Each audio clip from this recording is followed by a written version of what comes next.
Welcome to the Banker Lamp. Please enjoy the video. In this video, I will show how to make Nigerian red stew using an easy method. First, gather your fresh ingredients like ripe tomatoes, vibrant bell peppers, and a touch of Scotch bonnet for a little kick. Next, prepare your protein. Whether it's tender beef, succulent chicken, or flaky fish, ensure it's seasoned well. Finally, blend your vegetables until smooth, creating the perfect foundation for a truly authentic and delicious stew. Now let's get cooking. Heat some vegetable oil in a pot and carefully pour in your blended pepper mix.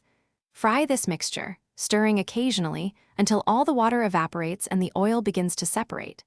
Then, stir in a few tablespoons of tomato paste, cooking it down until the oil floats on top, indicating a perfectly fried base.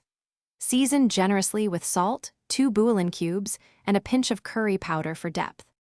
With your rich stew base ready, it's time to add the stars of the show. Gently introduce your pre-cooked protein, along with any flavorful stock it produced, into the pot. Stir everything together thoroughly, making sure every piece of meat or fish is coated in that delicious sauce. Reduce the heat to low, cover the pot, and let it simmer for at least 25 minutes, allowing all the flavors to meld beautifully.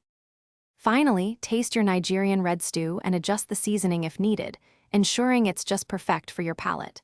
Serve this incredible stew hot with rice, boiled yams, or even bread for a truly satisfying meal. It's a versatile dish that's sure to impress. And hey, if you're looking to enhance your home, check out the description for a link to the Echo Dot smart speaker and other great deals.